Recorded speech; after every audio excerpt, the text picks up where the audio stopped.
밖에 비가 많이 오고 여러 가지 세상이 시끌시끌해도 이 시간 주님의 말씀에 집중하십시다. 기독교 신앙은 살아계신 하나님을 믿는 신앙입니다. 그래서 그 살아계신 하나님과 늘 동행하며 살아가는데 문제는 우리 육신의 눈으로는 그 살아계신 하나님을 잘 볼 수가 없습니다. 그래서 많은 사람들이 자기 기준으로 그 하나님을 부정하고 부인하기도 하지만 그러나 하나님은 출애굽기 3장에 모세에게 나타나시 말씀하셨듯이 스스로 계시는 영존하시는 살아계신 하나님이십니다. 오래전에 우주를 다녀오신 두 사람이 있었죠. 미국의 어인대령 신실한 그리스도인입니다. 그 다음에 소련의 유리 가가린 소령입니다. 미국의 어인대령은 우주에 갔다 와서 이런 고백을 했어요. 내가 우주에 갔더니 하나님은 그곳에도 계셨고 하나님의 영광이 우주에 충만해 있습니다. 지금도 하나님은 살아계십니다. 그래서 하나님께 큰 영광을 돌렸습니다. 그런데 소련의 유리 가가린 소령은 내가 우주에 갔더니 하나님이 있는가 살펴봤더니 하나님은 계시지 않았습니다. 그렇게 하나님을 부정을 했습니다. 그래서 그랬는지는 몰라도 유리 가가린 소령은 그 후에 몇 년 더 살지 못하고 비행기 사고로 세상을 떠났죠. 여러분 똑같이 우주를 다녀왔어도 두 사람의 말이 전혀 다른 이유는 뭐겠어요? 그것은 우주의 문제도 아니고 하나님의 존재 여부의 문제도 아니고 바로 그 사람의 눈, 그 사람의 믿음의 문제라는 겁니다. 아주 밝은 곳에서 색깔이 진한 어두운 안경을 쓰고 세상을 보면 다 어둡게 보이잖아요.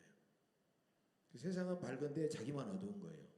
안경을 쓰고 보고 있는 그 사람의 문제지 주변 환경이나 세상의 문제는 아니라는 거죠.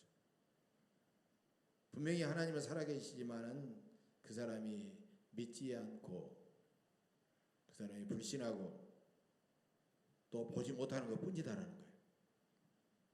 사람의 불신함과 편견의 안경을 다 벗어버리면 반드시 살아계신 하나님을 보게 되고 만나게 될 줄로 믿습니다.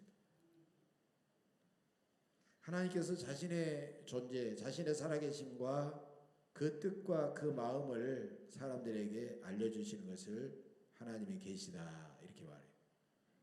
계시라는 말은 이렇게 덮인 것이 열린다, 감춰진 것이 드러난다 이런 뜻입니다. 그래서 하나님께서 계시하셔야만이 우리는 하나님을 알 수가 있고 하나님을 볼 수가 있다는 거죠. 하나님께서 성경과 예수 그리스도를 통하여 인류를 구원하시게 하여 특별하게 당신을 드러내셨는데 그것을 우리가 특별계시다 그렇게 말합니다. 이 특별계시는 성경을 통하여 하나님의 뜻을 알게 되고 성경에 나타난 예수 그리스도를 통하여 알게 됩니다. 그러나 대우주와 대자연과 인간의 역사와 인간과 인간의 양심과 이런 일반적인 모든 것을 가지고 하나님의 뜻과 살아계심을 보게 되고 알게 되는 것을 우리가 자연계시, 또 일반계시 이런 말을 쓰고 있어요. 인간이 원래는 하나님을 분명히 알고 보게 되어 있는데 죄를 범한 다음에는 인간의 영안이 어두워져서 하나님을 잘 알지 못하기 때문에 하나님께서는 인간을 구원하기 위하여 아예 사람의 몸을 입고 예수님을 보내주셔가지고 그 예수님을 통해서 하나님의 모든 것을 다 알게 되고 보게 하셨다는 거예요. 근데 불신앙에 있는 사람들은 예수님을 보면서도 하나님을 모르는 거예요. 그래서 요한복음 14장에 보면 빌립이 오랫동안 예수님과 함께 있으면서 예수님 하나님을 우리에게 보여주세요. 빌립아 내가 너와 오랫동안 함께 있었거늘 너는 하나님을 보이라 하느냐. 나를 본 자는 하나님을 보았다. 예수님은 그렇게 말씀하셨다. 그래서 예수 그리스도를 인간이 되신 예수 그리스도를 통하여 하나님의 살아계심과 그 마음과 그 뜻을 우리는 분명하게 알게 되는 거예요. 그래서 이제 예수 그리스도야말로 하나님의 완전하고 온전한 계시라는 겁니다. 그래서 하나님의 자신의 뜻을 잘 알고 보존하고 사람들에게 알려주시기 위해서 예수 그리스도에 대해서 자세하게 기록한 것이 바로 신구약 성경 66권이랍니다. 예수님께서도 이것을 하시고 요한복음 5장 24절에서 이렇게 말씀하셨어요. 너희가 성경에서 영생을 얻는 줄 알고 성경을 상고하거냐 이 성경이 곧 내게 대하여 증언하는 것이니라. 예수님은 성경은 나에 대한 말씀이라는 것을 분명히 말씀하고 있습니다. 그렇습니다. 구약은 인간을 구원하기 위해서 장차 오실 예수님을 예언한 예언의 책이에요. 구약이. 그 다음에 복음서와 서신서는 예수님이 이 땅에 오셔서 우리에게 말씀하시고 사랑하시고 당신의 뜻을 알려주시는, 그래서 당신의 몸된 교회를 세워가시는 그 모든 증언이 바로 복음서와 서신이라. 그리고 마지막 신구약 마지막 책인 요한계시록은 승천하신 예수님께서 다시 이 땅에 오실 것을 미리 우리에게 알려주시는 예언의 책이라는 거예요. 그래서 우리는 이 땅에 오신 예수 그리스도를 믿고 우리는 그 예수님을 나의 구주로 영접하여 구원을 받게 되는 것입니다. 요한복음 14장 6절이지요. 내가 곧 길이요 진리요 생명이니 나로 말미암지 않고는 아버지께로 올 자가 없느니라. 또 사도행전 4장 12절에서 똑같은 말씀하셨어요. 다른 이로서는 구원받을 수 없나니 천하 사람 중에 구원받을 만한 다른 이름을 우리에게 주신 일이 없습니다. 여러분, 하나님은 하나님의 특별 계시가 바로 예수님입니다. 이 특별한 하나님의 은혜의 방법 외에 우리를 구원하는 다른 방법이 없다는 것입니다. 그런데 우리가 이것을 이미 알고 우리는 구원받았는데 우리가 일상의 삶 속에서 이 대자연 속에서 역사의 흐름을 보면서 우리가 사람들을 보면서 하나님의 살아계신과 그 뜻을 경험할 뿐만 아니라 하나님의 특별 계신 예수 그리스도를 믿고 우리는 구원받고 복되게 살아가게 되는 것입니다. 그러므로 이 시간 하나님의 세 가지 자연 계시에 대해서 함께 은혜를 나누고자 합니다. 첫째로 하나님은요, 대우주 이 대자연을 통하여 당신을 우리에게 계시하십니다. 로마서 1장 20절입니다. 하나님은 세상을 창조하신 때부터 모든 피조물을 통하여 보이지 않는 영원하신 능력과 신성을 알게 하셨다. 하나님은요, 당신이 만드신 모든 대우주 대자연의 모든 만물에다가 당신을 알 수 있게 해주셨다는 거예요. 바로 이것이 자연계시입니다. 과학자들은요, 이 대우주에는 천억 개의 은하계가 있고, 제 말이 아닙니다. 과학자들의 말입니다. 천억 개의 은하계가 있고 은하계마다 천억 개의 별들이 있다 그랬어요. 그런데 은하계가 어떤 거예요? 은하계는요, 지구를 포함한 9개의 혹성이 돌고 있는 태양계가 은하계의 한 일정한 작은 부분이에요. 그러면 도대체 이 은하계라고 하는 것이 얼마나 큰데 이게 1000개가 있고 이게 1000만 개가 있고 천억 개가 있고 천억 개마다 천억 개의 별들이 있다는, 천억 개의 은하계마다 천억 개의 별들이 있어요. 그러면 1000 곱하기 1000을 한번 천억 곱하기 천억을 했더니요 1 다음에 0이 22개가 나옵니다. 여러분 한번 쉬어보세요. 실수가 있는지. 숫자를 셀 수가 없습니다. 이 우주의 크기라고 하는 것은 인간이 머릿속에 들어오질 않습니다. 어떤 과학자들은 뭐 대단한 별들을 뭘 발견해 가지고 뭐 과학지에다가 발표도 하고 대단한 것을 발견한 것처럼 이야기하지만 실상은 지구의 어느 한 부분도 알 수는 없는 것입니다. 성경을 보면 하나님은 도저히 인간이 머릿속으로 들어오지 않고 측량할 수 없는 이런 어마어마한 대우주를 창조하시고 지금도 서로 별들이 일정한 궤도를 돌면서 서로 부딪히지 않으면서 정확하게 운행해 가시는데 살아계신 창조주 하나님을 빼놓고 이 모든 것은 도저히 설명할 수가 없는 거예요. 이것뿐만 아니라 이 대자연 속에는 인간의 말과 글로는 표현할 수 없는 너무너무 신비한 일들이 너무 많아요. 가을 하늘을 날아가는 기러기는 무리를 지어 무려 82km의 속도로 1600km를 정확하게 날아갑니다. 북극의 인공은 자기가 있던 곳에서 무려 500km나 되는 곳에 이 곰을 딱 떨어져 놓으면요, 곰은 정확하게 헤엄을 쳐가지고요 자기가 원래 있었던 곳으로 돌아오게 되는 거예요. 우리가 알다시피 연어는 자기가 부화한 곳을 떠나가지고 계속해서 하류로 내려가서 태평양 바다로 가가지고 거기서 다 자란 영어로 충분히 살다가 나중에는 알을 낳을 때가 되면 다시 자기가 낳은 곳을 계속해서 거들러가지고 상류까지 올라가서 알을 낳고 죽습니다. 그걸 도대체 어떻게 그것을 설명할 수가 있겠느냐는 거예요. 이 우주와 대자연 속에는 인간의 말과 글과 논리로 설명할 수 없는 참으로 오묘하고 놀랍고 신묘막측한 그런 일들이 너무너무 많이 있다는 것이, 창조주 하나님께서 이 모든 것을 창조하셨다는 사실을 우리가 믿고 고백하는 것 외에는 다른 말로 설명할 수가 없다는 것입니다. 오늘 본문에서 다윗은 이렇게 고백하죠. 여호와여, 주께서 나를 살펴보셨으므로 나를 아시나이다. 내가 주의 영을 떠나 어디로 가며 주의 앞에서 어디로 피하리까? 내가 하늘에 올라갈지라도 거기 계시며 스올에 내 다리를 펼지라도 주는 거기 계시니, 내가 새벽 날개를 치며 바다 끝에 가서 거주할지라도 거기서도 주의 손이 나를 인도하시며 주의 오른손이 나를 붙드시리이다. 다윗은요, 자기가 오랫동안 사울 왕에게 쫓겨서 도망다니면서도 그는 이것저것 어디를 가서도 자기가 온갖 그 고난과 어려움을 끝까지 참아낼 수 있었던 것은 바로 그곳에서 살아계신 하나님을 만났기 때문입니다.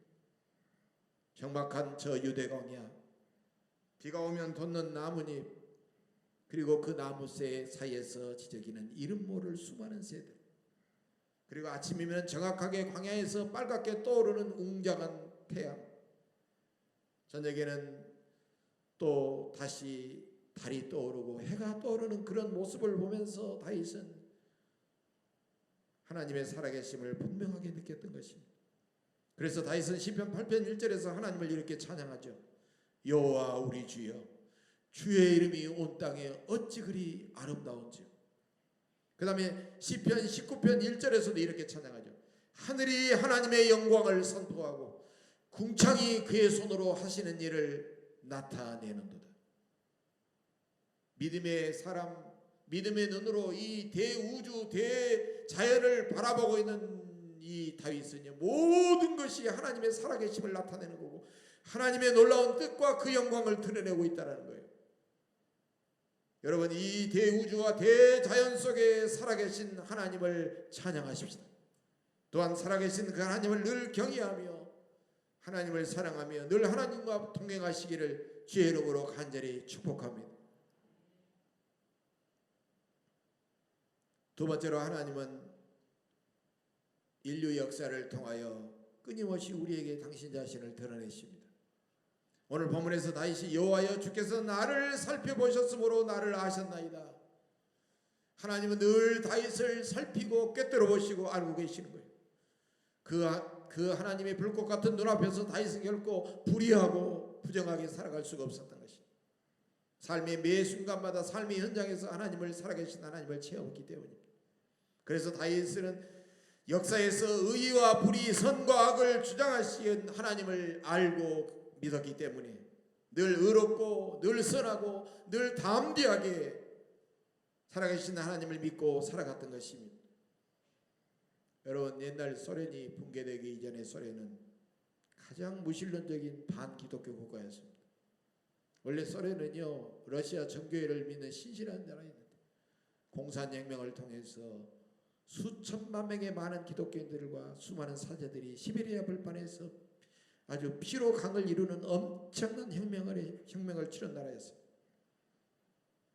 소련의 지도자 레닌과 스탈린과 후르시초프는 정말 러시아를, 그 거대한 러시아를 피로 물리는 잔인한 지도자들이었어요. 그런 소련이 놀랍게도 허망하게 무너져버리고 새롭게 등장한 러시아는 점점 복음을 개방하고 개혁하면서 복음을 받아들이게 되었고 다시 여러 곳에 교회를 세우기 시작했어요. 그래서 한국이라든가 여러 나라에서 러시아에 들어가서 선교사들이 복음을 전하며 교회를 세워가고 있는 것입니다. 또한 소련의 지배를 받았던 동독이나 폴란드, 헝가리, 체코, 불가리아, 루마니아, 알바니아, 루고 몽고 같은 그런 공산권 나라들이 다 소련으로부터 해방되어서 독립국가를 세웠습니다. 그전에는 소련의 위성국가였어요. 그러는 동안 세계 최강이라고 하는 소련의 군대는 무엇을 하고 있었습니까? 왜 저들은 분리독립을 막아내지 못했습니까? 이것은 과연 누가 합니까?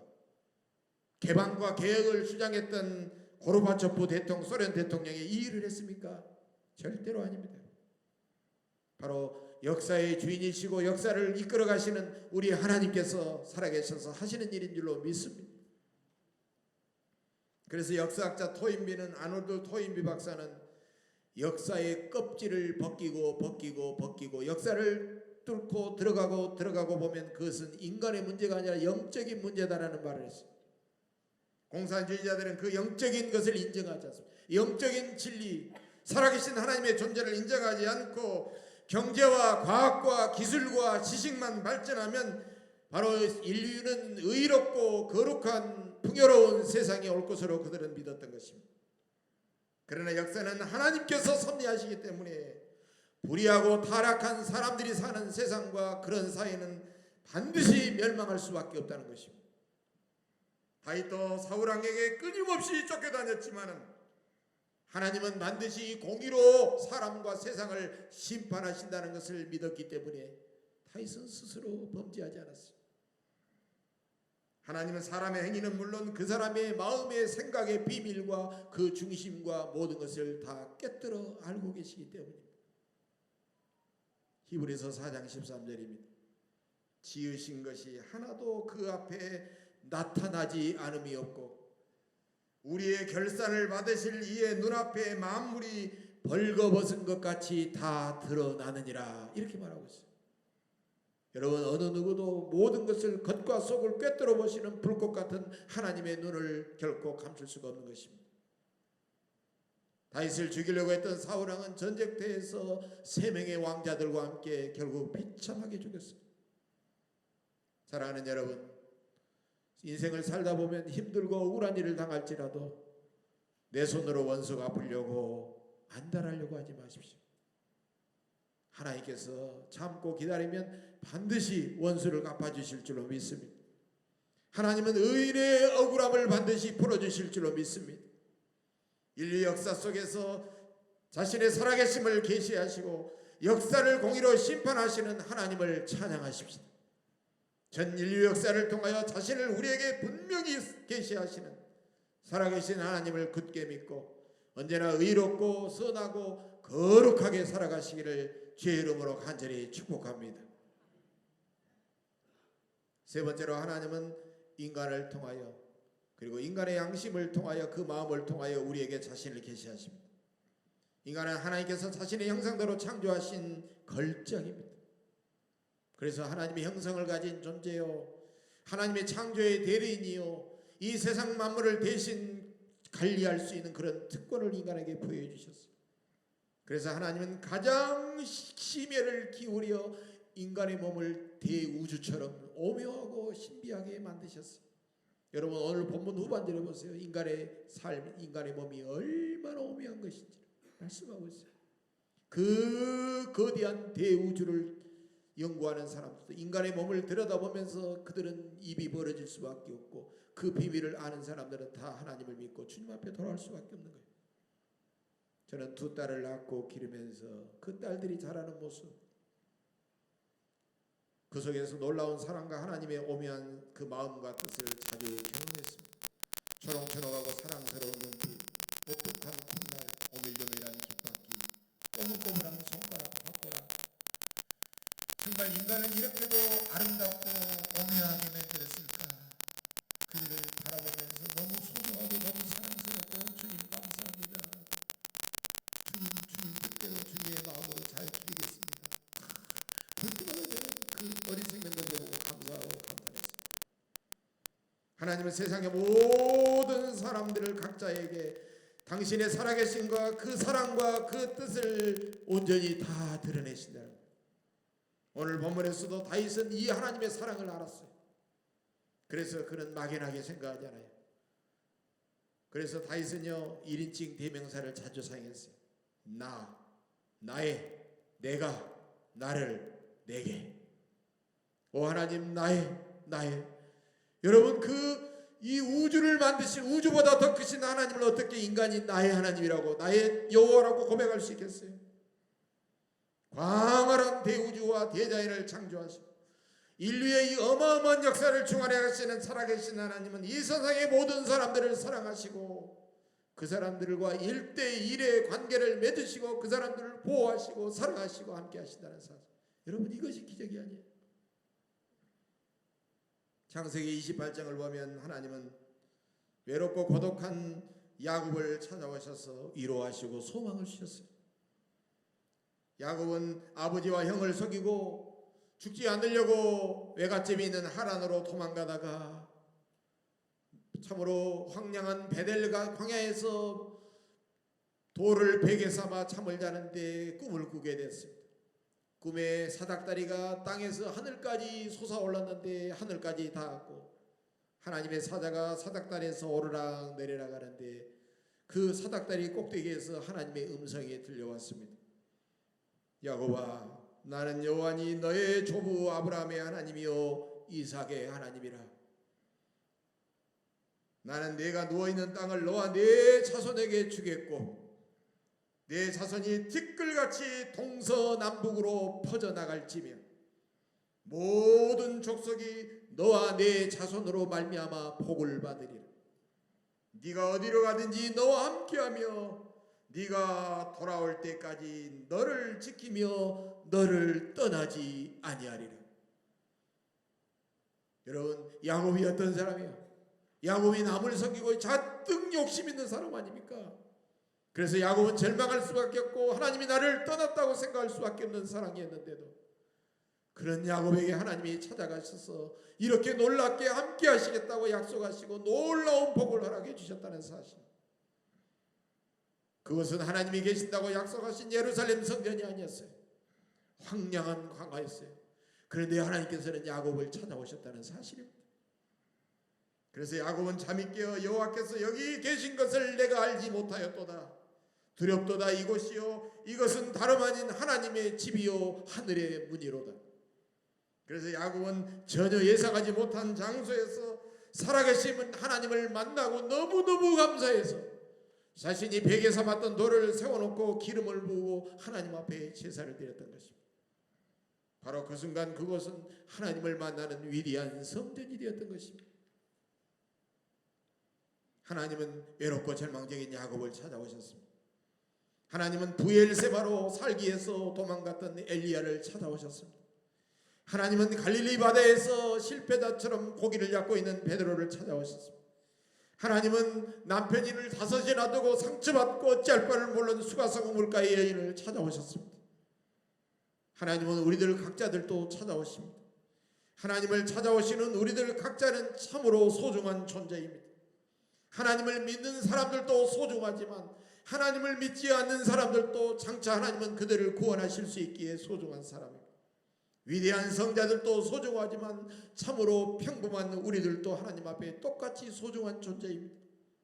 그 사람 속에 하나님의 영상이 있고 하나님은 그 사람을 사랑하시고 그 사람을 찾아오시기 때문입니다. 우리가 불신과 편견과 아집의 안경을 벗어버리면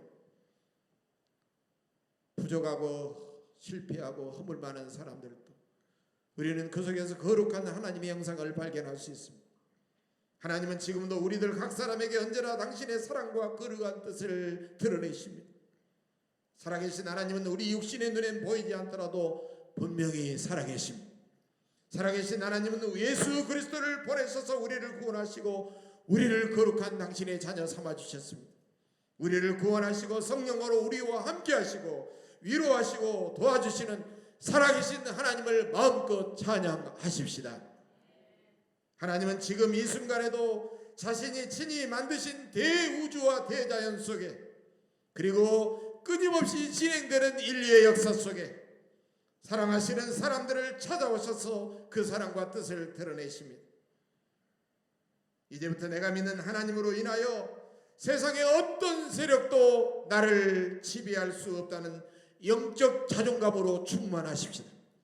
이제부터 넓고 위대하고 거룩하신 하나님을 믿는 사람답게 더 넓은 마음으로 위대하고 거룩하게 살아가십시다. 이제부터 살아계신 하나님만 굳게 믿고 날마다 험한 세상을 이기며 겸손히 이웃에게 다가가서 섬기며 더욱더 의롭고 선하고 아름답게 힘차게 살아가시기를 주의 이름으로 간절히 축복합니다. 기도하겠습니다. 오늘도 살아계신 거룩하시고 영원하신 아버지 하나님, 우주 만물과 인간을 아름답게 창조하시고 오늘도 끊임없이 사랑으로 보살펴 주시니 감사합니다. 대자연 속에서 생생하게 살아계신 그 하나님의 임재하심을 느끼며 하나님께 감사하고 하나님을 늘 찬양하게 하옵소서. 오늘도 이 역사 속에 하나님의 나라가 우리를 통하여 이루어지게 하옵소서. 하나님의 은혜로 구원받은 우리 안에 하나님의 거룩한 형상이 충만해지게 하옵소서. 그래서 우리 예언의 모든 권속들을 통하여 이 땅의 수많은 사람들에게 복음이 전해지고 하나님의 뜻이 드러나고 하나님의 영광이 나타나게 하옵소서. 감사드리오며 예수님의 이름으로 간절히 기도옵나이다. 아멘.